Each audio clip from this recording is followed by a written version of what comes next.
தேவனுக்கு பிரியமில்லாத காரியங்களை நாங்கள் செய்து கொண்டிருக்கிறதல்ல ஐஸ்வர்யம். தேவனுக்கு பிரியமான ஐஸ்வர்யத்தை நாடி நாங்கள் ஓட வேண்டியவர்களாக இருக்கிறோம். கர்த்தர் தாமே இந்த நேரத்திலும் உங்களோடு கூட இருந்து இந்த வார்த்தைகளை கேட்கிறதற்காக நான் உங்களுக்காக ஆண்டவரிடத்திலே ஒரு ஜெபம் பண்ணுகிறேன். தகப்பனே, உமக்கு நான் நன்றி சொல்லுகிறேன். ஆண்டவரே, இந்த வார்த்தைகளை நீங்கள் பேசுங்க ராஜா, நீங்கள் வெளிப்படுங்க ராஜா. கேட்கிறவர்கள் ஒவ்வொருவரையும் ஆசீர்வதியுங்க ஆண்டவரே. இந்த ஐஸ்வர்யம் பல்லோத்துக்குரிய ஆசீர்வாதம் ஆண்டவரே.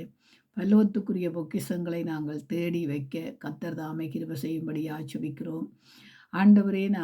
ஆண்டவரே, பூமிக்குரியதுகளை நாடாமல் பல்லோத்துக்குரியவைகளை நாடி ஓட கர்த்தர் தாமே கிருபை செய்வாராக. உம்முடைய கரத்திலே ஒவ்வொருத்தரையும் ஒப்புக் கொடுக்கிறேன். கேட்கிற பிள்ளைகளை ஒப்புக் கொடுக்கிறேன் ஆண்டவரே. அடியேனையும் ஒப்புக் கொடுக்கிறேன் ஆண்டவரே. நீங்கள் பேசுங்க, நீங்கள் வெளிப்படும்படியாக ஜெபிக்கிறேன் ஆண்டவரே. உம்முடைய கரத்திலே ஒப்புக் கொடுத்து வல்லமையுள்ள இயேசு கிறிஸ்துவின் நாமத்தில் ஜெபிக்கிறேன் நல்ல பிதாவே, ஆமென். இதை கொடுக்க போகிறது கொஞ்சம் வார்த்தையெல்லாம். ஏனென்று கேட்டால், அதிகமாக நான் உங்களுக்கு தெரியாது, நான் வருஷத்துக்கு 3 வாட்டி தேவ வார்த்தைகளை படித்து ஜெபிச்சு தியானித்து முடிக்கிறபடியால் எனக்கு கொஞ்சம் ஒரே அடியாக இருக்கிறதுனாலே அந்த முதுகு வருத்தம், நெஞ்சு வருத்தம், தைரோட்டு இருக்கிறபடியினால எனக்கு கொஞ்சம் உடம்புகள் கொஞ்சம் இதாக இருக்குது. ஆனாலும் ஆண்டவற்ற காரியத்தில் நாங்கள் அசதியாயும் அசட்டையாயும் இருக்கக்கூடாது. எங்களால் முடிந்த அளவுக்கு ஆண்டவர் தருகிற வசனங்களை கொடுக்க முடியும்.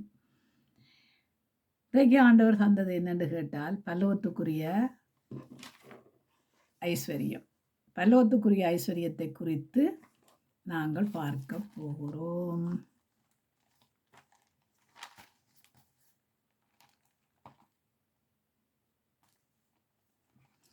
எபேசியர்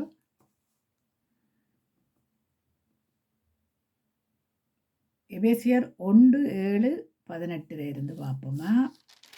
1ஆம் அதிகாரம் 7ஆம் வசனத்திலிருந்து பார்க்க போகிறோம். அவருடைய கிருபையின் ஐஸ்வர்யத்தின்படி இவருடைய இரத்தத்தினாலே பாவம் மன்னிப்பாகிய மீட்பு இவருக்குள் நமக்கு உண்டாயிருக்கிறது. யாருடைய கிருபை? ஆண்டவருடைய கிருபையின் ஐஸ்வர்யத்தின்படி. அப்போ கிருபையான ஐஸ்வர்யம், கிருபை என்னவாம்? ஐஸ்வர்யம். அப்போ இந்த ஐஸ்வர்யத்தின்படியே அவருடைய கிருபையின் ஐஸ்வர்யம். அப்போ கிருபை எங்களுக்கு ஐஸ்வர்யமாக இருக்கிறது. இவருடைய இரத்தத்தினாலே பாவ மன்னிப்பாகிய மீட்பு இவருக்குள் நமக்கு உண்டாயிருக்கிறது. அவருக்குள் இருந்து எங்களுக்கு அந்த மீட்பு உண்டாயிருக்கிறது. அப்போ நாங்கள் இப்போ கிருபையினாலே ரட்சிக்கப்பட்டிருக்கிறோம், கிருபையினாலே பிழைக்கிறோம், கிருபையினாலே நாங்கள் நிலை நிற்கிறோம் என்று நாங்கள் சொல்லுகிறோம் இல்லையா. நாங்கள் நிற்பதும் நிர்மூலமாகாமல் இருப்பதும் அவருடைய சுத்த கிருபை. அதுதான் அவருடைய ஐஸ்வர்யம். அவருடைய ஐஸ்வர்யம் அதுதான். அப்போ இந்த ஐஸ்வர்யம் நமக்குள்ளே இருந்து என்ன செய்கிறதாம்? கிரியைகளை நடப்பிக்கிறது. அப்போ நாங்கள் என்ன செய்ய வேணுமா? இந்த ஐஸ்வர்யத்துக்குரிய கனத்தையும் மகிமையையும் நாங்கள் தேடுகிற பிள்ளைகளாக இருக்க வேண்டும். கர்த்தருடைய ஐஸ்வர்யம் என்னவாம்? கிருபை. கிருபையின் ஐஸ்வர்யம். அந்த கிருபையின் ஐஸ்வர்யத்தை நாங்கள் அதுக்கு மேலே 5ஆம் அதிகாரத்தில் 5ஆவதுல பார்க்குறோம்னா, பிரியமானவருக்குள் நாம் நமக்கு தந்தருளின தம்முடைய கிருபையின் மகிமைக்கு புகழ்ச்சியாக. அப்போ அவருடைய கிருபையின் மகிமைக்கு புகழ்ச்சியாக. அப்போ கிருபை ஒரு புகழ்ச்சி, கிருபை ஒரு ஆசீர்வாதம், கிருபை எங்களுக்கு ஐஸ்வர்யம். நம்முடைய தயவுள்ள சித்தத்தின்படியே நம்மை இயேசு கிறிஸ்துவுக்கு மூலமாய் தமக்கு சுவீகார புத்திரருவாகும்படி முன்குறித்திருக்கிறார். அப்போ நாங்கள் ஆறாம் சுவீகார புத்திரர்கள். அப்போ நாங்கள் எப்படிப்பட்டவர்களாம்? அவருடைய கிருபையினாலே நாங்கள் ஐஸ்வர்யமானவர்கள். அவருடைய கிருபை ஐஸ்வர்யம். இன்றைக்கு அவருடைய கிருபையை நாங்கள் நாடி ஓடி வாழ வேண்டியவர்களாக இருக்கிறோம். அவருடைய கிருபை எப்பொழுதும் எங்களோடு இருப்பதாக. கர்த்தராகிய இயேசு கிறிஸ்துவின் கிருபை உங்களோடு அனைவரோடும் இருப்பதாக. அப்போ நாங்கள் எந்த கிருபையை பெற்றது என்னத்துக்காக? சுவிசேஷத்தை அறிவிக்கிறதற்காக இந்த கிருபையை பெற்றோம். பாவ மன்னிப்பென்ன நிச்சயத்தை பெற்று நாங்கள் திரும்பவும் கிருபையினாலே நடத்தப்படுகிறோம் என்றால் அது சுவிசேஷம் அறிவிக்கப்படுவதற்கு. நான் புறகங்கால வாரம் உங்களுக்கு. அப்போ இந்த கிருபை தான் எங்களை நடத்துகிறது, கிருபை தான் எங்களை தப்புவிக்கிறது. இங்கே பார்ப்போம் என்னென்று கேட்டால்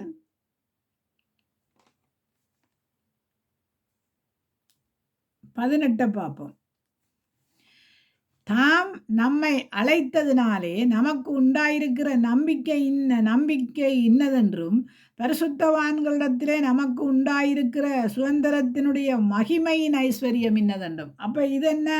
கிருபையின் ஐஸ்வர்யம், மகிமையின் ஐஸ்வர்யம்.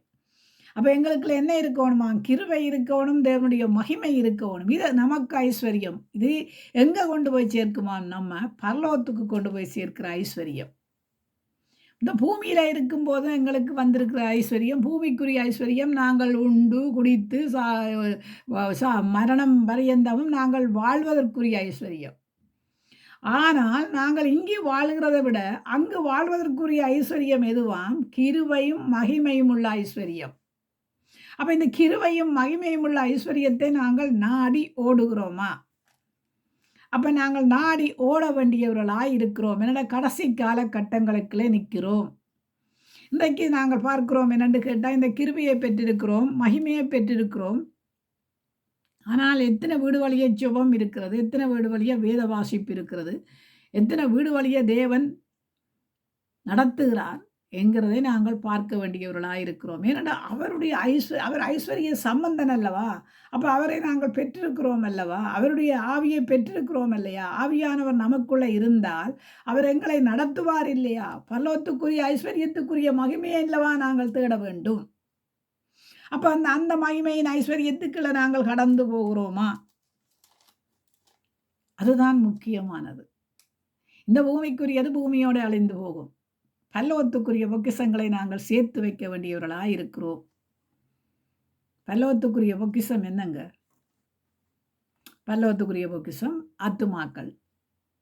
நான் கடைசியில் வாரம் உங்களுக்கு சுவிசேஷத்துக்கு அறிவிக்கிறது. பரலோகத்துக்குரிய பொக்கிஷம் என்னவாம்? ஆத்துமாக்களை சேர்க்கிறது. அப்போ அந்த ஆத்துமாக்களை சேர்க்கிறதுக்கு முன்னம் எங்களுக்குள்ள என்ன இருக்க வேணுமா? கிருபையின் ஐஸ்வர்யம் இருக்க வேண்டும், மகிமையின் ஐஸ்வர்யம் இருக்க வேண்டும். கிருபையும் மகிமையும் ஒன்றோடு ஒன்று இருந்து எங்களை நடத்த வேண்டும். ஏனென்று கேட்டால் அவருடைய இரத்தம் எங்களுக்கு ஐஸ்வர்யம். அப்போ நாங்கள் இங்கே பார்த்து கொண்டு போகும்போதெல்லாம் இந்த ஐஸ்வர்யம் என்றது உலகத்து ஐஸ்வர்யம். அதை நான் உங்களுக்கு எடுத்து தரேன். ஆனால் அந்த பரலோகத்துக்குரிய ஐஸ்வர்யத்தை பெற்றுக்கொள்ளுகிறவர்களாக இருக்க வேண்டும்.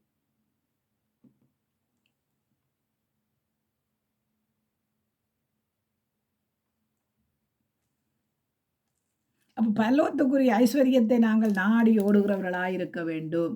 இப்போ நாங்கள் பார்க்கிறோம் பாருங்க, அவருடைய கிருபையின் ஐஸ்வர்யத்தின்படி அவருடைய இரத்தத்தினாலே பாவ மன்னிப்பின் மீட்பும் இவருக்குள்ளே நமக்கு உண்டாயிருக்கிறது. அப்போ இரத்தத்தினாலே நாங்கள் பாவ மன்னிப்பின் மீட்பை அடைந்திருக்கிறோம். அப்போ இங்கே நாங்கள் பார்க்கிறோம் கிருபையின் ஐஸ்வர்யத்தை பெற்றிருக்கிறோம். மரியாள் கிருபை பெற்றவள், தேவனுடைய ஐஸ்வர்யத்தை பெற்றவள்.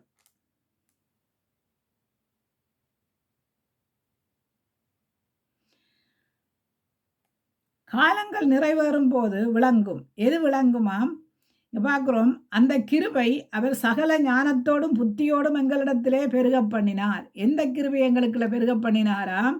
கிருபையின் ஐஸ்வர்யத்தை எங்களுக்குள்ள எப்படிப்பட்ட காரியங்களினாலே பெருக பண்ணாராம்? அந்த கிருபையை அவர் சகல ஞானத்தோடும் புத்தியோடும் எங்களிடத்திலே பெருக பண்ணினார். அந்த பரலோகத்தின் ஐஸ்வர்யம் எங்களுக்குள்ளே பெருக வேணும், பெருக பண்ணினார். காலங்கள் நிறைவேறும் போது விளங்கும். நியமத்தின்படி பரலோகத்தில் இருக்கிறவர்களும் பூலோகத்தில் இருக்கிறவர்களும் ஆகிய சகலமும் கிறிஸ்துவுக்குள்ளே கட்டப்பட வேண்டும் என்று. அப்போ பரலோகத்தில் இருக்கிறவர்களும் எப்படி இருக்க வேணுமாம்? பரலோகத்தில் இருக்கிறவர்களும் பூலோகத்தில் இருக்கிறவர்களும் ஆகிய சகலமும் கிறிஸ்துவுக்குள்ளே கட்டப்பட வேண்டும். பரலோகத்தில் இருக்கிற நீங்களும் பூலோகத்தில் இருக்கிற நீங்களும் பரலோகத்தில் இருக்கிறவர்களும் கிறிஸ்துவுக்குள்ளாக கட்டப்பட வேண்டும் என்றே ஆண்டவர் கிருபையின் ஐஸ்வர்யத்தை உங்களுக்கு தந்திருக்கிறார்.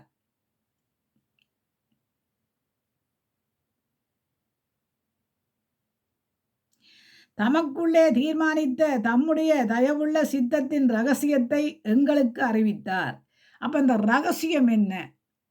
இது ரகசியத்தை நாங்கள் பார்க்கிறோம். எப்படிப்பட்ட ரகசியத்தை ஆண்டவர் அறிவிக்கிறார் என்று பார்ப்போம். மேலும் கிறிஸ்துவின் முன்னே நம்பிக்கையாயிருந்த நாங்கள் அவருடைய மகிமைக்கு புகழ்ச்சியாயிருக்கும்படிக்கு தமது சித்தத்தின் ஆலோசனைக்கு தக்கதாக எல்லாவற்றையும் நடப்பிக்கிற அவருடைய தீர்மானத்தின்படியே நாங்கள் முற்குறிக்கப்பட்டு கிறிஸ்துவுக்குள் அவருடைய சுதந்திரமாகும்படி தெரிந்து கொள்ளப்பட்டோம். அப்போ நாங்கள் ஆறாம் பல்லோத்துக்குரிய சுதந்திரவாளிகள். ஏனென்று கேட்டால் நாங்கள் இந்த கிருபையை பெற்றிருக்கிறோம். இந்த கிருபையின் அபிஷேகத்தை கிருபையின் ஐஸ்வர்யத்தை பெற்றிருக்கிறோம். நீங்கள் உங்கள் ரட்சிப்பின் சுவிசேஷமாகிய சத்திய வசனத்தை கேட்டு விசுவாசிகளான போது வாக்குத்தத்தம் பண்ணப்பட்ட பரிசுத்த ஆவியால் அவருக்குள்ளே முத்திரை போடப்பட்டீர்கள். அப்போ யாரால நாங்கள் முத்திரை போடப்பட்டிருக்கிறோமா? பரிசுத்த ஆவியினாலே நாங்கள் முத்திரை போடப்பட்டிருக்கிறோம். அப்போ இங்கே பார்க்கிறோம், கிருபையின் ஐஸ்வர்யத்தை பெற்றிருக்கிறோம்.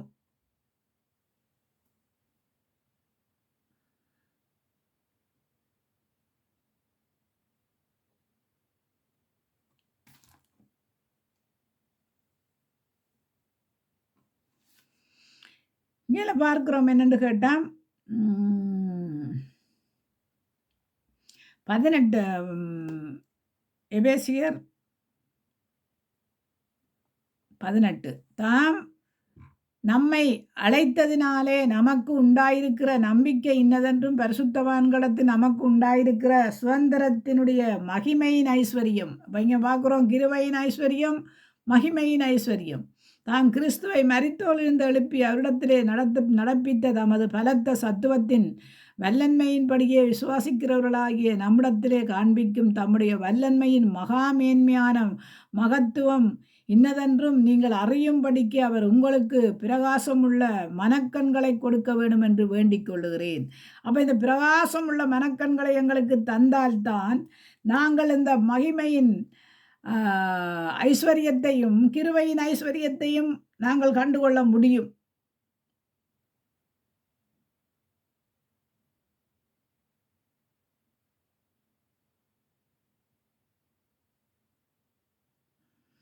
நாங்கள் பார்க்குறோம் என்னென்று கேட்டால் எபேசியர் 2ஆம் அதிகாரத்தை பார்ப்போம். 2ஆம் அதிகாரம், எபேசியர் 2ஆம் அதிகாரம் 4ஆம் வசனத்தை பார்ப்போம். தேவனாலே இக்காலத்தில் ஐஸ்வர்யமுள்ளவர்களாய் தம்மில் அன்பு கூர்ந்த தம்முடைய மிகுந்த அன்பினாலே எப்படியாம் தேவனாலே இரக்கத்தின் ஐஸ்வர்யம் உள்ளவர்களாய். அப்போ இரக்கத்தில் ஐஸ்வர்யம். அப்போ இரக்கம் உள்ளவர்கள் யாராம்? தேவனுடைய ஐஸ்வர்யத்தை பெற்ற இரக்கம் ஐஸ்வர்யம். கிருபை ஐஸ்வர்யம், பரலோகத்துக்குரிய ஐஸ்வர்யம். கிருபை ஐஸ்வர்யம், மகிமை ஐஸ்வர்யம், இரக்கத்தின் ஐஸ்வர்யம். அப்போ நாங்கள் இந்த இதுகளெல்லாம் நாங்கள் என்ன செய்யணுமாம்? வேதத்தின்படி வாசித்து நாங்கள் அதை என்ன செய்ய வேணுமாம்? தேவனுடைய ஐஸ்வர்யமாய் நினைத்து பரலோகத்துக்குரிய ஐஸ்வர்யத்தை நாட வேண்டும். பரலோகத்துக்குரிய ஐஸ்வர்யம் இதுதான். இங்கெல்லாம் நாங்கள் பார்ப்போம். எபேசியர் 2:6 கிறிஸ்து இயேசுவுக்குள் அவர் தம்மிடத்தில் வைத்த தயவினாலே தம்முடைய கிருபையின் மகா மேன்மையான ஐஸ்வர்யத்தை வருங்காலங்களிலே விளங்கச் செய்வதற்காக. அப்போ மகா மேன்மையான ஐஸ்வர்யத்தை எங்களுக்கு விளங்கச் செய்வதற்காக. மகா மேன்மையான ஐஸ்வர்யம் எங்கே இருக்கிறது? மகா மேன்மையான ஐஸ்வர்யம் பரலோகத்தில். இங்கே பார்க்கிறோம், கிறிஸ்து இயேசுவுக்குள் அவர் தம்மிடத்தில் வைத்த தயவினாலே, கிறிஸ்து இயேசுவுக்குள் அவர் நம்மிடத்தில் வைத்த தயவினாலே தம்முடைய கிருபையின் தம்முடைய மகாமேன்மையான ஐஸ்வர்யத்தை வருங்காலங்களில் விளங்கச் செய்வதற்காக. வருங்காலங்களில் நாங்கள் ஐஸ்வர்யம் என்றால் என்ன? பூமிக்குரிய ஐஸ்வர்யத்தையா ஆண்டவர் சொல்றார்? இல்லை, மேலான ஐஸ்வர்யம். மேலானவைகளை நாடுங்கள் என்று சொல்லியிருக்கிறார். அல்ல, பூமிக்குரியவைகளை அல்ல, மேலானவைகளை நாடுங்கள்.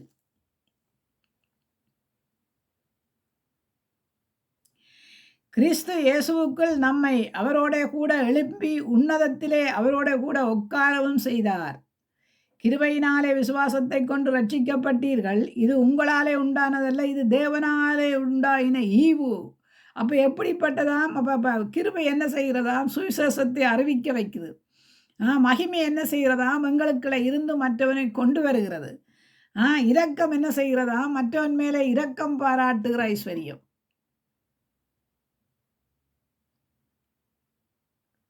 நாங்கள் நினைக்கிற உலகத்தின் ஐஸ்வர்யம் அது எங்களுக்கு நாங்கள் கொடுப்போம், கொடுக்காம விடுவோம்.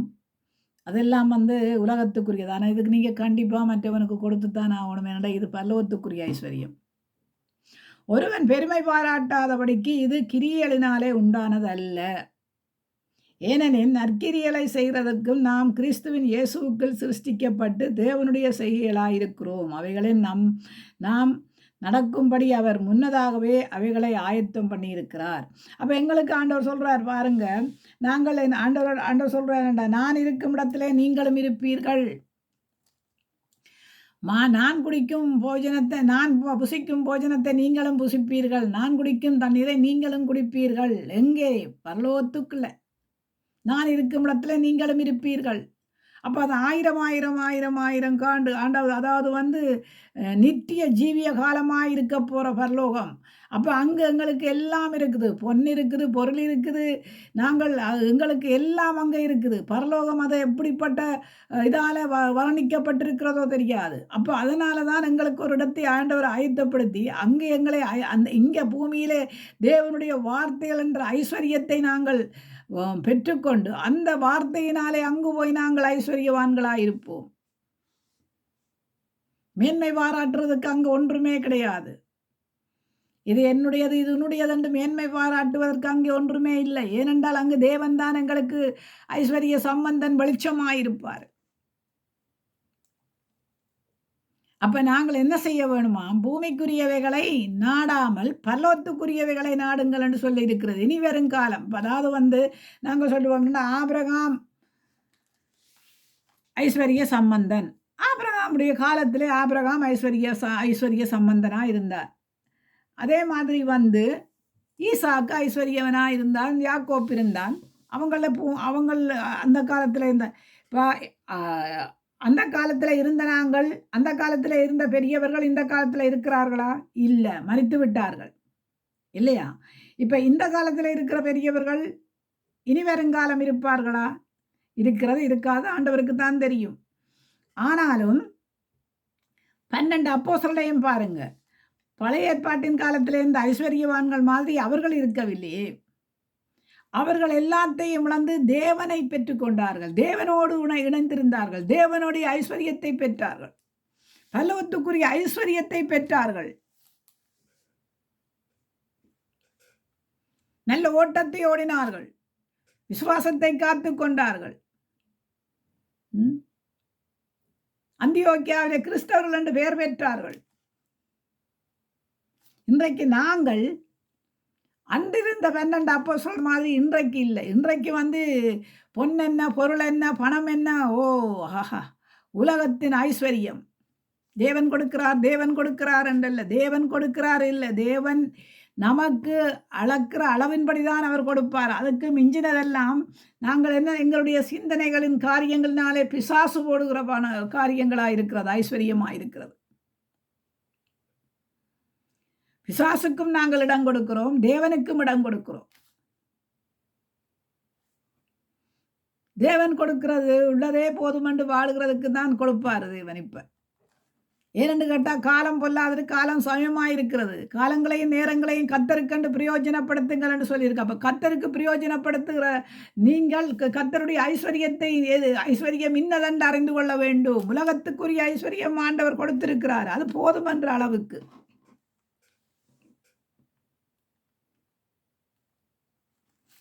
உலகத்துக்குரிய ஐஸ்வர்யங்கள் அது நாங்கள் பிறகு பார்ப்போம். இப்ப தேவனுக்குரிய ஐஸ்வர்யத்தை நாங்கள் நாட வேண்டும். அப்ப இங்க பாருங்க, கிருபையின் ஐஸ்வர்யம், இரக்கத்தின் ஐஸ்வர்யம், மகிமையின் ஐஸ்வர்யம், மேலான ஐஸ்வர்யம். இது கிறிஸ்து இயேசுக்குள் அவர் தம்மிடத்திலே வைத்த தயவினாலே நம்மிடத்திலே வைத்த தயவினாலே அவருடைய கிருபையின் மகா மேன்மையான ஐஸ்வர்யத்தை, அப்ப மேன்மையான ஐஸ்வர்யம் நாங்கள் நினைக்கிறோம் உலகத்தின் ஐஸ்வர்யத்தை ஆண்டவர் தார தார தார மேன்மையான ஐஸ்வர்யத்தை யார் நாடி ஓடுகிறீர்கள்? அதனால தான் நாங்கள் பார்க்கிறோம் ஐஸ்வர்யவான் இருந்தான். அவனோட அவன் அவன் மரிக்கும் போது லாசருவும் இருந்தான். லாசரும் மரித்தான். ஆனாலும் லாசரு எங்கே இருக்கிறான், ஐஸ்வர்யவான் எங்கே இருக்கிறான் என்று உங்களுக்கு உபதேசமாகவே ஆண்டவர் சொல்லியிருக்கிறாரே. பூமியிலே எதையும் சேர்த்து வைக்காதிருங்கள், பரலோகத்திலே சேர்த்து வையுங்கள். பூமியில என்ன செய்யுமாம்? கள்ளனும் காடனும் கொண்டு போவான், துருத்தி பிடிக்கும், எல்லாம் சொல்லியிருக்கிறார் இல்லையா ஆண்டவர். பூமிக்குரியது பூமியிலே நாங்கள் ஞானத்தின்படி அறிவின்படி நடக்கிறவர்களாக இருக்க வேண்டும். இங்கே நாங்கள் பார்க்கிறோமே, அது எப்படியானதாம்? ஞானத்தோடும் புத்தியோடும் எங்களிடத்திலே பெருக பண்ணினார். அந்த ஐஸ்வர்யத்தை ஞானத்தோடும் புத்தியோடும் எங்களிடத்திலே பெருக பண்ணுகிறார். எந்த ஐஸ்வர்யம்? பரலோகத்துக்குரிய ஐஸ்வர்யம். பரலோகத்துக்குரிய ஐஸ்வர்யத்தை நாங்கள் நாடி ஓட வேண்டியவர்களாக இருக்கிறோம்.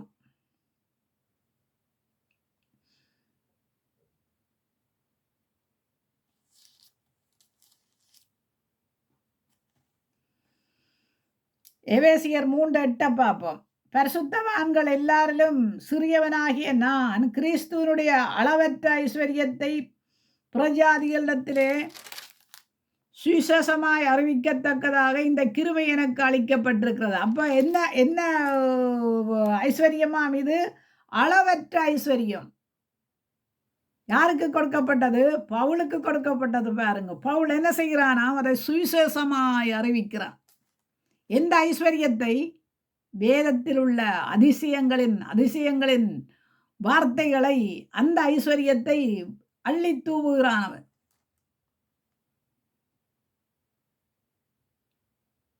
ஏன்? அவன் ஐஸ்வர்யம் அவன் கையினாலே பிழைத்தான். அவன் கையின் பிரயாசத்தினாலே பிழைத்தான். அவனிடத்தில் ஐஸ்வர்யம் நிறைய இருந்தது. அவன் சொல்றான், நான் யாருக்கும் கடனாளி அல்ல, எனக்கு எல்லாம் இருந்தது, எனக்கு எல்லாமா இருக்கவில்லை. நல்ல ஓட்டத்தை ஓடினேன், விசுவாசத்தை காத்து கொண்டேன். நீதியின் கிரீடம், அந்த கிரீடம் எப்படிப்பட்டதா இருக்கும்? அன்னைக்கு ஒரு கிரீடம் செய்தா எப்படிப்பட்டதா இருக்கும்? அது உயர்ந்ததா இருக்கும் இல்லையா? அந்த உயர்ந்த கிரீடம், அந்த ஐஸ்வர்யத்தின் கிரீடத்தை அவன் பெற்றுக்கொண்டான். இன்னைக்கு நாங்கள் என்னத்தை நாடி ஓடுகிறோம்? பவுலை போல ஓடுகிறோமா? பேதுருவை போல ஓடுகிறோமா? அவர்கள் எல்லாம் ஒரு காலத்தில் என்ன மீன் பிடித்து கொண்டிருந்தவர்களை ஆண்டவர் சொல்றார், என் பின்னே வாருங்கள், உங்களை மனுஷரை பிடிக்கிறவர்கள் ஆக்குவேன். அப்போ அவர்களுடைய காதில் விழுந்திருக்கு தானே, மனுஷர்களை பிடிக்கிறவர்கள் ஆக்குவேன் என்றது. ஐயோ, எனக்கு வேண்டாம், எனக்கு என் குடும்பம், என்னுடைய பிள்ளைகள், என்னுடைய சொத்து, நான் சொத்து சேர்க்க வேணும். வலையை போட்டால் தான் மீன் விற்கலாம், மீன் விற்றா தான் சொத்து சேர்க்கலாம். அவன் அப்படி அவங்க நினைக்க இல்லையே. பழைய ஏற்பாட்டின் காலத்தில் ஆபிரகாம் ஈசாக்கு வாழ்ந்த பணக்கார ஐஸ்வர்யவான்களைப் போல அவர்கள் வாழ நினைக்க இல்லையே. அவர்கள் ஓடினார்கள் ஓட்டம், கத்தற்கண்டு ஓடினார்கள். அப்ப இங்க நாங்க பார்க்கிறோம் என்னன்னு கேட்டால்,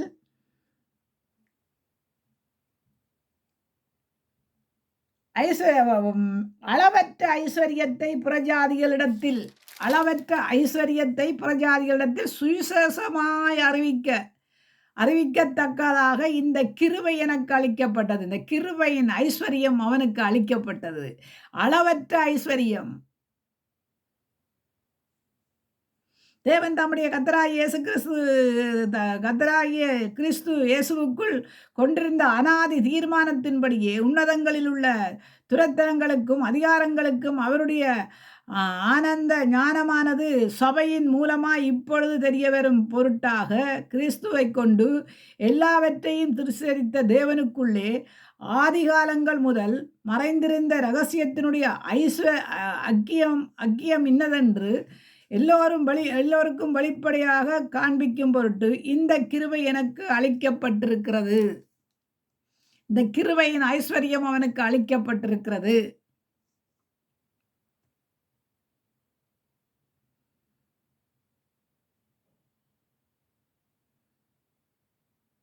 அவன் எப்படிப்பட்டவனாய் இருந்தவன்?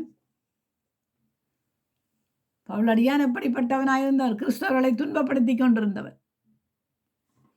அப்போ அவனுக்கு அளிக்கப்பட்ட காரியங்களை பாருங்க, ஆண்டவர் எப்படிப்பட்ட காரியங்களை கொடுத்திருக்கிறார் என்று பாருங்க.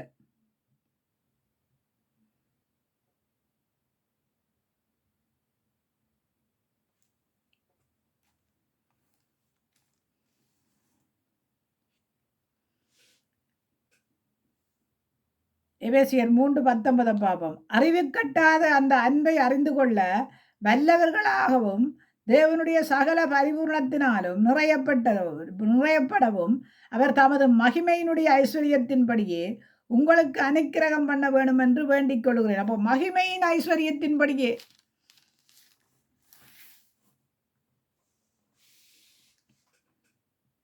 மகிமையின் ஐஸ்வர்யத்தின்படியே உங்களுக்கு அனுக்கிரகம் பண்ண வேணும் என்று வேண்டிக் கொள்ளுகிறேன். அப்போ பாருங்க எவ்வளவு ஐஸ்வர்யம் பல்லவத்தில் பா வசனங்களை பாருங்க. வசனத்தின் அபிஷேகத்தின் ஐஸ்வர்யம். அப்போ நாங்கள் இந்த ஐஸ்வர்யத்தை பெற்றுக்கொண்டிருக்கிறோமா? கிருபையை பெற்றிருக்கிறோமா? மகிமையை பெற்றிருக்கிறோமா? இரக்கத்தை பெற்றிருக்கிறோமா? பெற்றிருக்கிறோம். ஆனால் அதன்படியே நாங்கள் நடக்கிறதில்லை. பல்லவத்துக்கு உரிய பொக்கிஷங்களை தேடுறதில்லை. பூமிக்குரியதைகளே நினைச்சு நினைச்சு நினைச்சு நினைச்சு இன்றைக்கு ஜெபம் இல்லை வாழ்க்கையில், வேத வாசிப்பு இல்லை வாழ்க்கையில், குடும்பங்களுக்குள்ள சமாதானம் இல்லை வாழ்க்கையில், குடும்பங்களுக்குள்ள ஐக்கியம் இல்லை வாழ்க்கையில். அப்ப இப்படிப்பட்ட காரியங்களை நாங்கள் என்ன செய்கிறோம்? கிருபை இல்லாமல், மகிமை இல்லாமல், இரக்கம் இல்லாமல், அளவற்ற ஐஸ்வர்யம் இல்லாமல், அளவற்ற அன்பு, ஆழம் அகலமில்லாத அன்பு, அந்த அளவற்ற அன்பில்லாமல் வாழ நினைக்கிறோம். பூமிக்குரிய வேலையை சிந்தித்துக் கொண்டிருக்கிறோம்.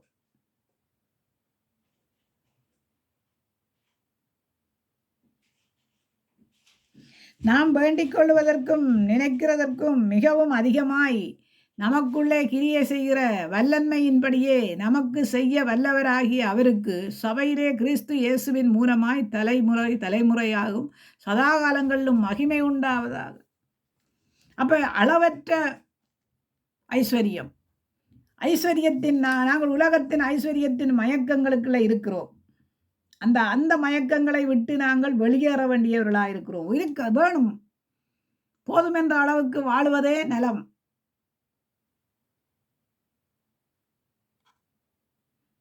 இன்னைக்கு ஒரு ஐஸ்வர்யமான நாங்கள் பார்த்தோம். 3.5 கோடிக்கு கிட்ட ஏழைகளுக்கு கொண்டு போய் கொடுக்குறாரு. அது இங்கே ஐரோப்பியாவில் இருந்த ஆள் அல்ல அவர். ஸ்ரீலங்காவிலேயே இருந்து நல்ல செல்வந்தனாக இருக்கிறாரு. கொண்டு போய் ஏழைகளுக்கு கொடுக்கிறாரு.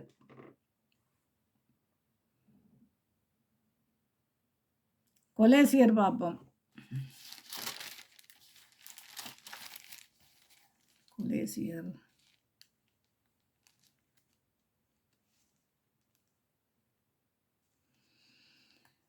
கொலேசியர் 2ஆம் அதிகாரம் 2ஆம் வசனம்.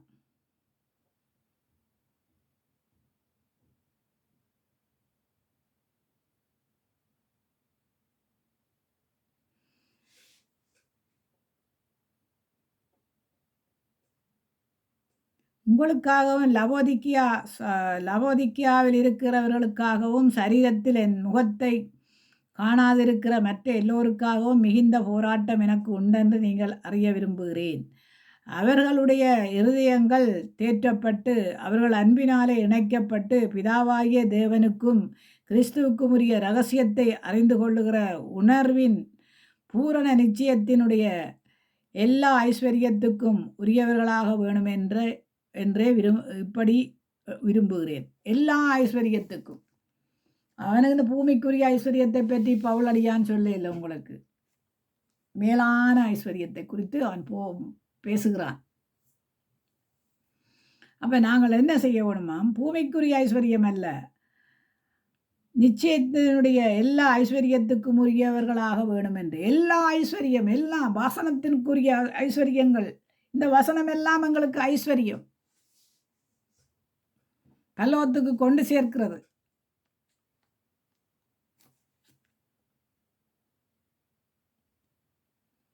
நாங்கள் உலகத்துக்குரியவைகளே நாடி ஓடுகிறோம். ஏன் ஆண்டவர் எங்களை ஆசீர்வதிக்கவில்லையா?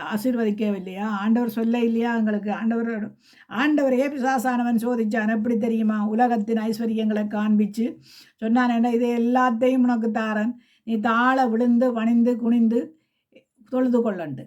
ஆனால் ஆண்டவர் என்ன சொல்கிறார்? மனுஷன் அப்பத்தினாலே மாத்திரமல்ல தேவனுடைய வார்த்தையினாலும் பிழைப்பான் என்று எழுதியிருக்கு. அப்போ பிழைக்கிறதுக்கு தேவனுடைய வார்த்தை ஐஸ்வர்யம். தேவனுடைய வார்த்தைகளை நாங்கள் கற்றுக்கொள்ள வேண்டியவர்களாக இருக்கிறோம். கொலேசியர் 1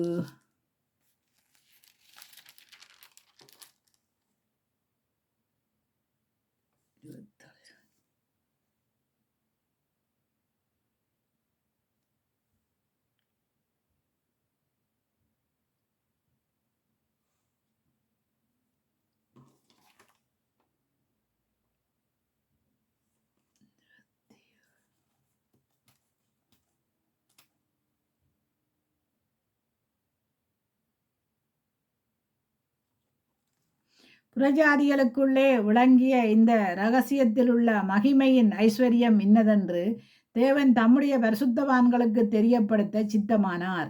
அப்ப இந்த மகிமையின் ஐஸ்வர்யம் இன்னதென்று தேவன் தம்முடைய பரிசுத்தவான்களுக்கு தெரியப்படுத்த சித்தமானார். கிறிஸ்துவானவர் மகிமையின் நம்பிக்கையாய் உங்களுக்குள் இருப்பதே அந்த ரகசியம். அப்ப என்னவாம், நாங்கள் பார்க்கிறோம், புறஜாதிகளுக்குள்ளே விளங்கிய இந்த இரகசியத்தின் உள்ள மகிமையின் ஐஸ்வர்யம் இன்னதென்று தேவன் தம்முடைய பரிசுத்தவான்களுக்கு தெரியப்படுத்த சித்தமானார். கிறிஸ்துவானவர் மகிமையின் நம்பிக்கையாய் உங்களுக்குள்ளே இருப்பதே மகிமையின் நம்பிக்கையாய் உங்களுக்குள்ளே இருப்பதே அந்த ரகசியம். அப்ப இந்த ஐஸ்வர்யம் எதுவாம்? மகிமையின் ஐஸ்வர்யம். அவர் எங்களுக்குள்ளே மகிமையின் நம்பிக்கையா இருப்பதே அந்த ரகசியம்.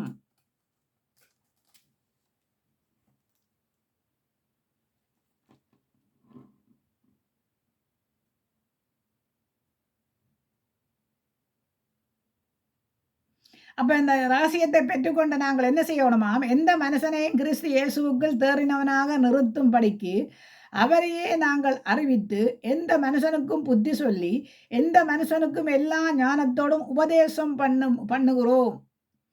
அப்போ அந்த உபதேசத்தை தான் நாங்கள் கொடுக்க வேணும். அந்த மகிமையான தேவன் நமக்குள்ளே மகிமையாக இருக்கிற காரியங்களை நாங்கள் கற்றுக் கொடுக்க வேணும். இங்கே நாங்கள் பார்க்குறோம் கொலேசியர் 1:19, என் தேவன் தம்முடைய ஐஸ்வர்யத்தின்படி உங்கள் குறைவையெல்லாம் கிறிஸ்து இயேசுவுக்குள் மகிமையிலே நிறைவாக்குவார். யாருடைய ஐஸ்வர்யத்தின்படி? தேவனுடைய ஐஸ்வர்யத்தின்படி. என் தேவன் தம்முடைய ஐஸ்வர்யத்தின்படி உங்கள் குறைவையெல்லாம் கிறிஸ்துவுக்குள் மகிமையிலே நிறைவாக்குவார். அப்ப கிறிஸ்து நமக்குள்ள இருந்தா அந்த மகிமையுள்ள அந்த மேலானவைகளை தேடுகிற ஐஸ்வர்யத்தை எங்களுக்கு தந்து அவர்களை நடத்துவார். பூமிக்குரியதா அவருக்கு தெரியும், பூமிக்குரிய ஐஸ்வர்யத்தை. அதனால் சொல்றான், என்னென்று கேட்டால், பிள்ளைகள் அப்பத்தை கேட்டால் கல்லை கொடுப்பேனோ, மீனை கேட்டால் பாம்பை கொடுப்பேனோ, முட்டையை கேட்டால் தேளை கொடுப்பேனோ? இல்லையே, நல்ல ஈவை கொடுக்கிற என் பரமபிதா அல்லவா. என் பூமியில 2 ஆசீர்வாதம் உண்டு. ஒன்று பிசாசு கொடுப்பான், ஒன்று தேவன் கொடுப்பாரு. போதும் என்ற அளவுக்கு வாழண்டு.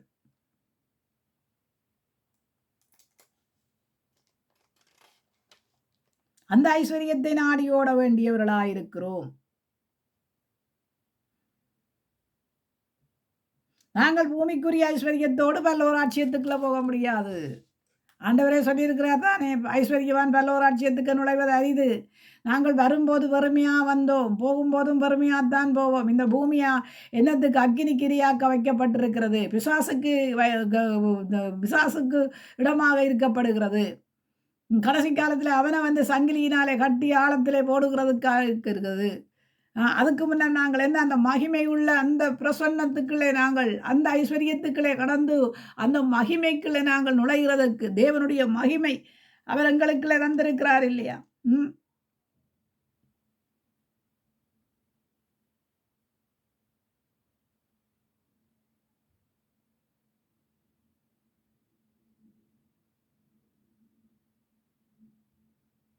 அப்போ நாங்கள் பார்க்கிறோம் என்னென்று கேட்டால் ஆதி காலங்களிலும் தலைமுறை தலைமுறைகளிலும் மறைவாயிருந்த இப்பொழுது அவருடைய பரிசுத்தவான்களுக்கு வெளிப்பட்ட இரகசியமாகிய தேவ வசனத்தை பூரணமாய் தெரியப்படுத்துகிறதற்கு உங்கள் பொருட்டு தேவனாலே எனக்கு அளிக்கப்பட்ட உத்தியோகத்தின்படியே நான் அந்த சபைக்கு ஊழியக்காரனானேன். புறஜாதிகளுக்குள்ளே விளங்கிய இந்த ரகசியத்தில் உள்ள மகிமையின் ஐஸ்வர்யம். அவன் பாருங்க, தேவனை குறித்து தானே அவன் அங்கே எல்லாம் பாராட்டினான். என்ன சொன்னான்? அப்ப நாங்கள் அந்த அந்த மகிமையின் ஐஸ்வர்யத்தை பெற்றுக்கொள்ளுகிற பிள்ளைகளாக இருக்க வேணும். ரத்தம் வந்து மகிமையின் ஐஸ்வர்யம், ரத்தம் வந்து ஐஸ்வர்யம். தேவனுடைய ரத்தம் எங்களுக்கு ஐஸ்வர்யமாக இருக்கிறது.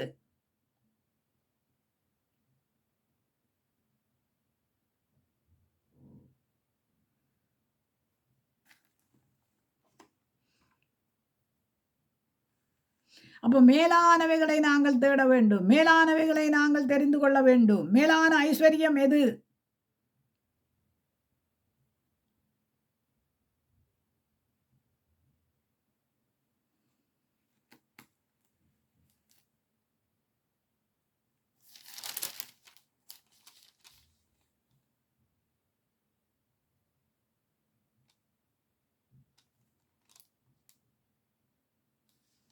நாங்கள் இருதயத்திலே எவ்வளவு காரியத்தை, தேவனுடைய வார்த்தைகளை எவ்வளவு தூரத்துக்கு நாங்கள் இருதயத்திலே வச்சு நாங்கள் அதை நாங்கள்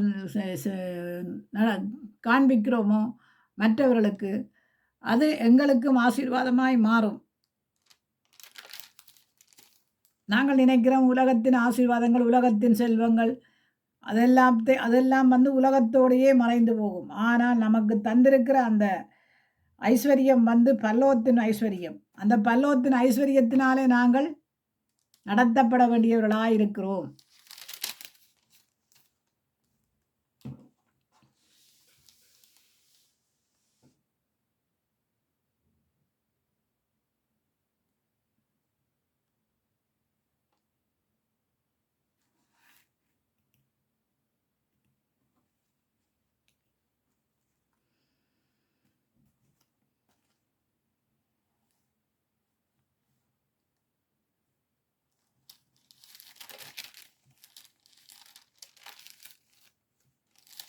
தேவன் நமக்கு தந்த பரலோகத்தின் அபிஷேகம்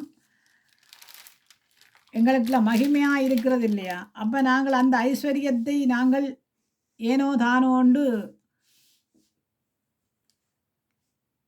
இதண்டக்கூடாது. அதன்படி நாங்கள் நடக்க வேண்டியவர்களாக இருக்கிறோம்.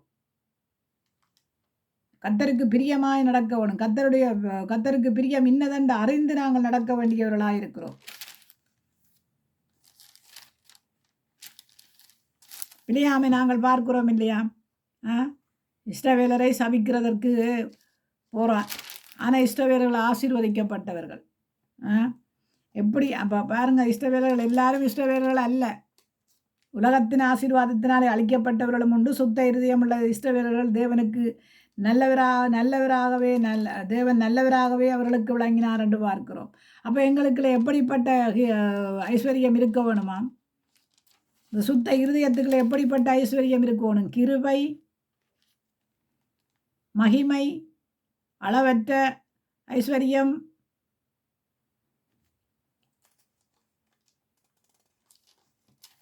அப்படியாய் நாங்கள் பல காரியங்களை அடுக்கி கொண்டு போகலாம். தேவனுடைய ஐஸ்வர்யம் வசனமே ஐஸ்வர்யம்தான்.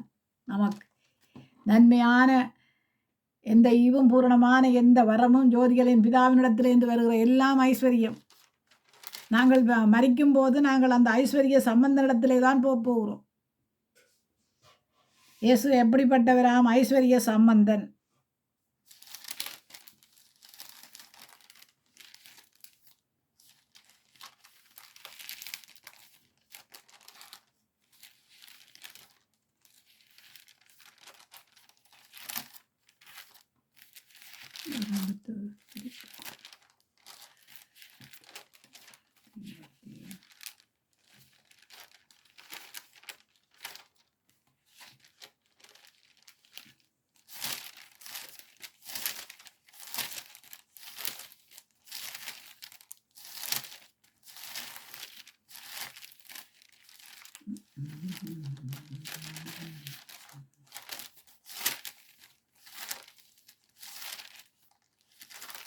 பேதுருவை நாங்கள் பார்க்கிறோம் என்னென்று கேட்டால், பொன்னும் வெள்ளியும் என்னிடத்துல இல்லை, நசரேயராகிய இயேசுவின் நாமத்தினாலே நீ எழுந்து நட என்று சொல்கிறான். அப்போ அவன் எப்படிப்பட்ட ஐஸ்வர்யத்தை பெற்றுக்கொண்டானாம்? தேவனுடைய பரலோகத்துக்குரிய ஐஸ்வர்யத்தை அவன் பெற்றுக்கொண்டான். அதனால தான் ஆண்டவர் சொல்கிறார் என்னென்னு கேட்டால், நீ இந்த பூமியில் எதை கட்டவிழ்க்கிறாயோ அது பரலோகத்திலையும் கட்டவிழ்க்கப்படும், நீ பூமியில் எதை கட்டுகிறாயோ அது பரலோகத்திலும் கட்டப்படும். அப்போ நாங்கள் எப்படிப்பட்டவர்களாக இருக்கணும்? பழைய ஏற்பாட்டின் காலத்தில் ஆபிரகாம், ஈசாக்கு, யாக்கோப்பை போல நாங்கள் ஐஸ்வர்யவான்களாக இருக்க வேண்டுமா? அல்ல புதிய ஏற்பாட்டின் காலத்தில் இருந்த ஜோவான், பேதுரு, அந்திரேயா அப்படி இருக்கிறவர்களைப் போல நாங்கள் இருக்க வேண்டுமா? தேவைதான். ஆனாலும் நாங்கள் அதிகமாய் ஆசைப்படுகிறோமா? இது பரலோகத்துக்குரியவைகளை நாங்கள் ஆசைப்பட்டால் அது பூமிக்குரிய தேவைதான், இல்லைன்னு சொல்ல வர இல்லை. ஆனால் பரலோகத்துக்குரியதை நாங்கள் நாடினால்தான் பூமிக்குரியதுகள் அது பூமிக்குரியவைகளாக இருந்துட்டு போகும்.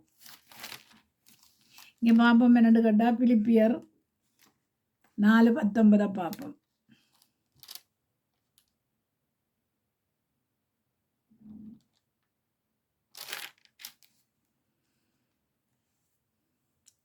என் தேவன் தம்முடைய ஐஸ்வர்யத்தின் படி உங்கள் குறைவையெல்லாம் கிறிஸ்து இயேசுவுக்குள் மகிமையிலே நிறைவாக்குவார். அப்போ எப்படியாம் என் தேவன் எப்படிப்பட்டவராம்?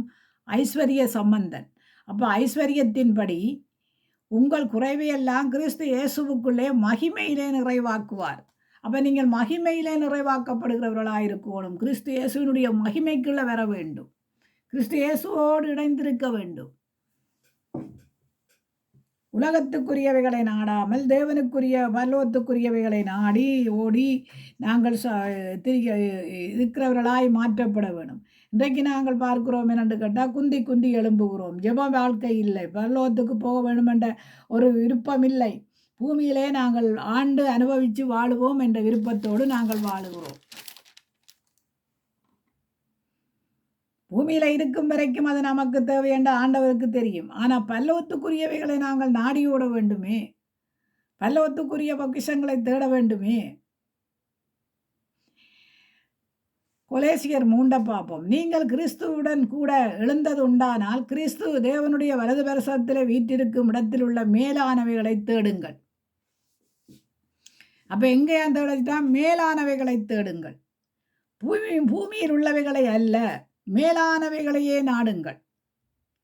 ஏனென்றால் நீங்கள் மரித்தீர்கள், உங்கள் ஜீவன் கிறிஸ்துவுடனே தேவனுக்குள்ளே மறைந்திருக்கிறது. அப்போ அப்போதை வாசிச்சனே பாருங்க, தேவன் எங்களுக்குள்ளே எப்படிப்பட்டவராயிருக்கிறார்? முத்திகரிக்கப்பட்டவராயிருக்கிறார்.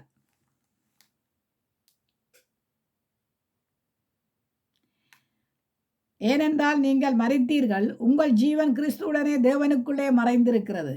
நம்முடைய ஜீவனாகிய கிறிஸ்து வெளிப்படும் போது நீங்களும் அவரோடைய கூட மகிமையிலே வெளிப்பட வேணும் அல்லவா? அப்போ அந்த மகிமை நமக்குள்ள இருக்கணும், மகிமையின் ஐஸ்வர்யம். அப்போ இப்படியான காரியங்களை நாங்கள் பெறுவதற்கு நாங்கள் என்னத்தையெல்லாம் விட்டு ஓட வேணும் என்று நாங்கள் பார்க்கிறோம்.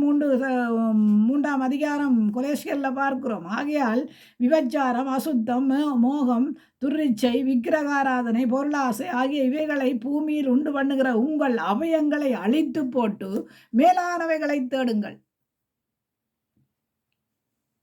மேலானவைகளை தேடுங்கள். இவைகளின் பொருட்டே கீழ்ப்படியாமையின் பிள்ளைகள் மேலே தேவகோபாக்கினைகள் வரும். நீங்களும் முற்காலத்தில் அவர்களுக்குள்ளே சஞ்சரித்த போது அவைகளை செய்து கொண்டு வந்தீர்கள். இப்பொழுதோ கோபமும் மூர்க்கமும் பொறாண்மையும் உங்கள் வாயின் புறக்கலாகாது. வம்பு, வார்த்தைகள், தூஷணங்கள் இவைகளெல்லாம் விட்டு விலகுங்கள். ஒருவருக்கொருவர் பொய் சொல்லாதிருங்கள். பழைய மனுஷனை அவன் செய்கைகளையும் களைத்து போட்டு. அப்போ அந்த மகிமையின் ஐஸ்வர்யத்தை பெறுவதற்கு என்னவான் தேவை? ஆனால் நாங்கள் என்ன பண்ணுகிறோம்? அந்த ஐஸ்வர்யத்தை தேடுகிறோமா? திரும்ப திரும்ப என்ன செய்கிறோம் என்று கேட்டால், ஒரே தரமாக ஞானஸ்தானம் எடுத்தோம், ஒரே தரத்தில் நாங்கள் பாவத்தை அறிக்கை செய்து விட்டோம். திரும்ப திரும்பியும் இப்படிப்பட்ட காரியங்களை நாங்கள் செய்கிறோமா, செய்ய இல்லையா? அந்த மகிமையின் ஐஸ்வர்யத்தை பெற்றிருக்கிறோமா? அந்த கிருபையின் ஐஸ்வர்யத்தை பெற்றிருக்கிறோமா?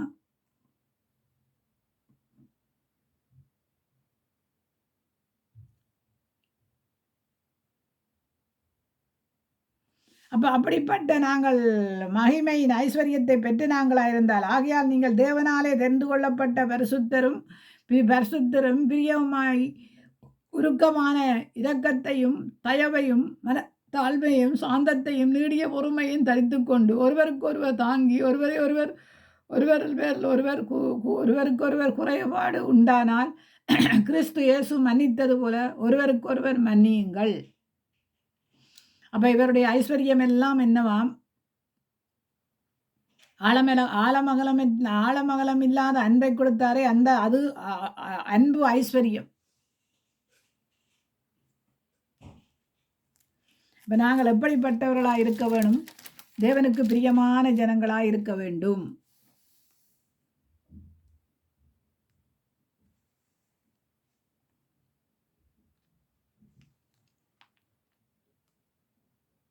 அப்போ கர்த்தருக்கு பிரியமான காரியங்களை நாங்கள் செய்து இன்றைக்கு பார்க்கிறோம். என்னென்று கேட்டால், நாங்கள் எதையெல்லாம் நாடி ஓடுகிறோம். இன்றைக்கு அநேக காரியங்களுக்குள்ள பார்க்க போனால் அநேக குடும்பங்களுக்குள்ள பிரிவினைகள், ஜெப வாழ்க்கை இல்லை, போராட்டங்கள், கடன் தொல்லைகள், இப்படிப்பட்ட காரியங்கள் எல்லாம் வருவதற்கு காரணம் என்னென்று கேட்டால், ஆண்டவருடைய கிருபை எங்களோடு இல்லை, ஆண்டவருடைய மகிமை எங்களோடு இல்லை.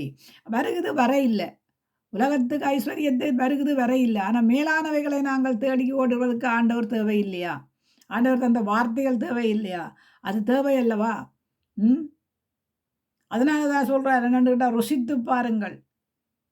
வார்த்தைகளை நாங்கள் ருசித்து பார்க்க வேண்டும். இங்கே நாங்கள் பார்க்கிறோம் என்னென்று கேட்டால், நாங்கள் அந்த ஐஸ்வர்யத்தை குறித்து நீதிமொழிகளையும் நாங்கள் பார்க்கிறவர்களாக இருக்கிறோம். நீதிமொழியில் நாங்கள் பார்க்கிறோம்.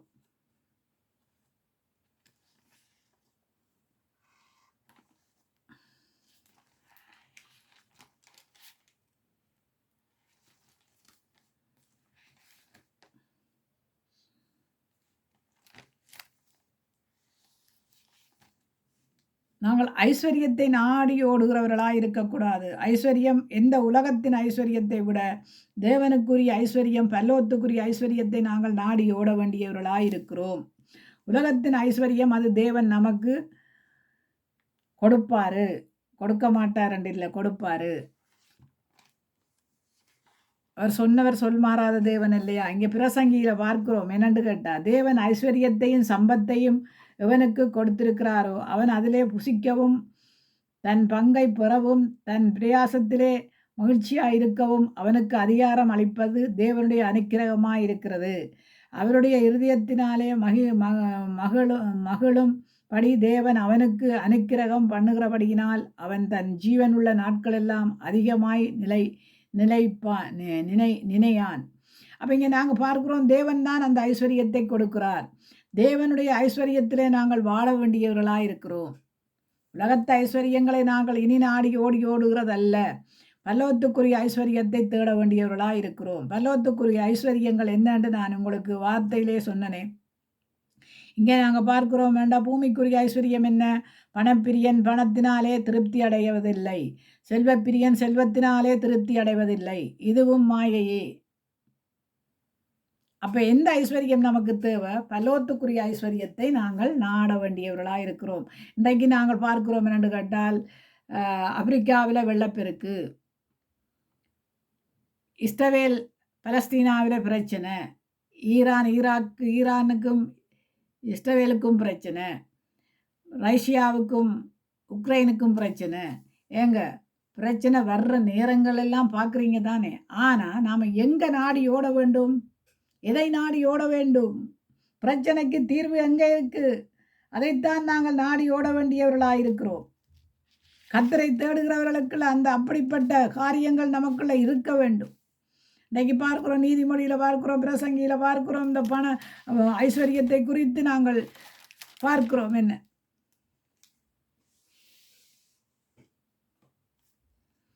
அப்போ நாங்கள் இந்த ஐஸ்வர்யத்தை குறித்து பார்க்கும்போது, ஐஸ்வர்யவான் பல்லோராட்சியத்துக்கு நுழைவது அரிது.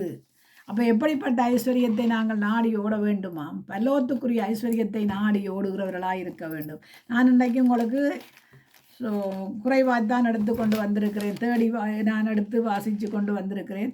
எனக்கும் எல்லாம் நான் வந்து பைபிள் ஒரு வருஷத்துக்கு 3 தரம் வாசிக்க வேணும், தியானிக்க வேணும். அப்போ அதனால் எனக்கு கொஞ்சம் உடம்புகள் இப்போ கொஞ்சம் நாளாக சரியில்லை. ஏன்னு கேட்டால் அந்த இருந்து கொண்டு வாசிக்கிறதுல அதில் முதுகு வருத்தங்கள், தைராய்டு இதுகள் இருக்கிறதால எனக்கு கொஞ்சம் உடம்புகள் ஆனாலும் நான் கர்த்தருடைய வசனத்துக்கு நான் வந்து அடிமையாக இருக்கிறேன். ஏனென்று கேட்டால் அதுதான் என்னை பரலோகத்துக்கு கொண்டு போகும். இன்றைக்கு இருக்கிறோம், நாளைக்கு எப்படி இருப்போம், என்ன மாதிரி இருப்போம்னு தெரியாது. ஏனென்று கேட்டால் அவனை ஒவ்வொரு நாளைக்கு ஒவ்வொரு விதமாக நாங்கள் உடல்நிலைகள் மாறுகிறபடியினால அப்போ நாங்கள் இருக்கும் காலமெல்லாம் தேவனுடைய வார்த்தையினாலே வளர வேண்டும். தேவனுடைய சித்தத்தின்படி தேவனுடைய சித்தம் இன்னதென்று அறிந்து வாழ வேண்டும். இந்த உலகத்துக்குரிய சித்தங்கள், உலகத்துக்குரிய நோக்கங்கள், உலகத்துக்குரிய திட்டங்கள் இல்லை. பரலோகத்துக்குரிய சித்தம், பரலோகத்துக்குரிய திட்டம், பரலோகத்துக்குரிய நோக்கங்களோடு நாங்கள் வாழ வேண்டியவர்களாக இருக்கிறோம். ஏனென்றா அதுதான் நமக்கு ஒரு ஐஸ்வர்யம். இரண்டு கேட்டால் ஆண்டவர் சொல்கிறார் தானே, நான் இருக்கும் இடத்துல நீங்களும் இருப்பீங்கள், நான் புசிக்கும் அப்பத்தை நீங்கள் புசிப்பீங்கள், நான் குடிக்கும் பானத்தை நீங்களும் குடிப்பீங்கள் என்று. அப்போ எங்களுக்கு ஒரு இடத்தை ஆயத்தப்படுத்தி வைத்திருக்கிற ஆண்டவர் என்ன சும்மா என்ன கொட்டில் கட்டி வச்சிருப்பார்? அங்கே இருக்கிற தங்கத்தையும் வைரத்தையும் நீங்கள் பார்த்தா அது அங்கே உங்களுக்கு கொள்வனையும் இல்லை, கொடுப்பனையும் இல்லை. உங்களுக்கு அங்கே கொள்வனையும் இல்லை, கொடுப்பனையும் இல்லை. ஏதோ சீவிக்கிறோம். ஆண்டவர் நமக்கு வெளிச்சமாக இருப்பார். நமக்கு வெளிச்சம் தேவதூதர்களைப் போல இருப்போம். அங்கே ஒன்றுமே எங்களுக்கு இல்லை. கொள்வனையும் இல்லை, கொடுப்பனையும் இல்லை. அம்மா நிற்பா, அம்மாவை தெரியும், கதைக்கிறதுக்கு உங்களுக்கு இது இருக்காது. சகோதரங்கள் நிற்குங்க, சகோதரங்கள் இருக்க சகோதரங்கள்ண்டு பார்ப்பீங்க. நான் அவங்களோட முடியாது. அப்பா இருப்பார், அப்பான்னு தெரியும், ஆனால் தண்டை சொந்த பந்தங்களை தெரியும், ஆனாலும் கதைக்க முடியாது. ஆனாலும் அதனால்தான் ஆண்டவர் சொன்ன அந்த பூமியிலே தான் நீங்கள் அந்த காரியங்களை செய்ய வேண்டும். ஐக்கியமாக இருக்கணும், அன்பாக இருக்கணும். அதான் ஞானம், புத்தி, யுத்தி, அறிவை தந்திருக்கிறார் ஆண்டவர். அதையெல்லாம் பயன்படுத்தாமல் நாங்கள் எங்களுடைய மனமும் மாம்சமும் போன போக்கில் இருந்து கொண்டு நாங்கள் கிருபையை பெற்றிருக்கிறோம், மகிமையை பெற்றிருக்கிறோம், இரக்கத்தை பெற்றிருக்கிறோம், அன்பை பெற்றிருக்கிறோம், இரத்தத்தை பெற்றிருக்கிறோம் என்று சொல்ல முடியாது. ஏண்டா அதெல்லாம் நம்ம அங்கே கொண்டு போய் சேர்க்கிறது. அங்கே கொண்டு போய் சேர்க்கிறதுக்கு ஏற்ற காரியங்களை நாங்கள் செய்கிறோமா? தயவு செய்து உங்களுக்கு நான் சொல்கிறது ஒன்று தான். பரலோகத்துக்குரியவைகளை நாடுங்கள். பூமிக்குரியது அது பூமியோடு நாங்கள் இருக்கும் வரைக்கும் ஆண்டவர் எங்களுக்கு உள்ளதே போதும் என்று வாழ்ந்தோம்ண்டா சரி. நான் நடுகளும் கேட்குறது, ஆண்டவரே உள்ளதே எங்களுக்கு போதும், மிஞ்சினது ஒன்றும் இல்லை. அப்போ நாங்கள் தேவனுடைய அவர் எங்களுக்குள்ள மகிமையின் பிரசன்னமாக எங்களுக்குள்ள இறங்கி இருக்கிற தேவனுக்கு நாங்கள் என்ன செய்ய வேண்டும்? அந்த ஐஸ்வர்யவானுக்கு நாங்கள் என்ன செய்ய வேண்டும்? அந்த ஐஸ்வர்யவான், அந்த மகிமையின் ராஜா அவர் எங்களுக்கு அள்ளி கொடுக்கறதில்ல, கிள்ளி கொடுக்கறதில்ல, தாராளமாய் கொடுக்கிறவர் இல்லையா? அப்போ அவருடைய வார்த்தைகளின்படி நாங்கள் நடக்க வேண்டியவர்களாக அல்லவா இருக்கிறோம். தாராளமாய் கொடுத்திருக்கிறார். இதுக்குள்ள இந்த வேத வாக்கியத்துக்குள்ள எல்லாம் தாராளமாய் கொடுத்திருக்கிறார். நன்மை தீன்மை அறியத்தக்கதான கனிகளை கொடுக்க சொல்லி சுவிசேஷங்கள் அறிவிக்கப்படுகிறதுக்கு பாருங்க, பவுலடியான் சொல்றான் என்ன, அளவற்ற ஐஸ்வர்யத்தினாலே என்ன செய்ய சொல்லியிருக்கு? சுவிசேஷம் அறிவிக்க சொல்லியிருக்கு. அப்போ அப்படிப்பட்ட காரியங்களை நாங்கள் செய்கிறவர்களாக இருக்க வேண்டும். ஒரு விசை இதோடு நான் முடிக்கிறேன். இது நான் எடுத்த காரியங்களை நான் கொண்டு வந்திருக்கிறேன். மீண்டும் ஒரு நாள் உங்கள் மத்தியிலே வந்து தேவ வார்த்தைகளை கொண்டு வருவேன். ஆண்டவர் தாமே இந்த வார்த்தையை கேட்குற ஒவ்வொரு பிள்ளைகளையும் ஆசீர்வதிப்பாராக. எல்லாம் தேவனிடத்திலிருந்து வந்த வார்த்தைகள், ஒன்றும் வெளியில இருந்து கொண்டு வந்ததல்ல. ஆமென்றும் ஆமேன் என்றும் உள்ள வார்த்தையின்படியும் சீர்திருத்தத்தின்படியும் நடத்த வேண்டும் என்று தேவன் வார்த்தைகளை கொடுத்திருக்கிறாரு. சீர்திருத்தப்பட வேண்டும். நாங்கள் சீர்திருத்தப்படாவிட்டால் கொடுக்கிற வார்த்தைகளை அசதியும் அசட்டையாயும் எடுத்தாலும் ஆண்டவருக்கு தெரியும். நாம் ஒன்றும் செய்யலாம், நாம் கொடுக்குறோம், ஆனால் நீங்கள் கேட்குறீங்க, ஆனால் அதன்படி நடக்க வேணுமென்று தான் கொடுக்குறோம். ஏதோ இதால் கேட்குறோமா அதால் விடுறோமான்றது மாதிரி இருந்தீங்கண்டா அந்த பரலோக ஐஸ்வர்யத்தை நாட முடியாது. தயவுசெய்து அதன்படி நடக்கிறவர்களாக இருங்க. மீண்டும் ஒரு நாளில் உங்களுக்கு தேவ வார்த்தைகளை கொண்டு வருகிறேன். கர்த்தர் தாமே உங்களை ஆசீர்வதிப்பாரா. தகப்பனே உமக்கு நன்றி அப்பா. கொடுத்த வார்த்தைகளுக்காய் நன்றி. தகப்பன் தானே நீங்கள் பெரிய காரியங்களை செய்யும்படியாக சுபிக்கிறேன் ஆண்டவரே. பார்க்கிற ஒவ்வொரு பிள்ளைகளையும் ஆசீர்வதியுங்க. தேவன் தானே அந்த பரலோகத்துக்குரிய ஆண்டவரே ஐஸ்வர்யத்தை பிள்ளைகளுக்கு காண்பித்து நடத்தும்படியாக ஜெபிக்கிறேன் ஆண்டவரே. உம்முடைய திருப்பாத்திரை ஒவ்வொருவரையும் ஒப்புக் கொடுத்து இயேசு கிறிஸ்துவின் நாமத்தில் ஜெபிக்கிறேன் நல்ல பிதாவே, ஆமென்.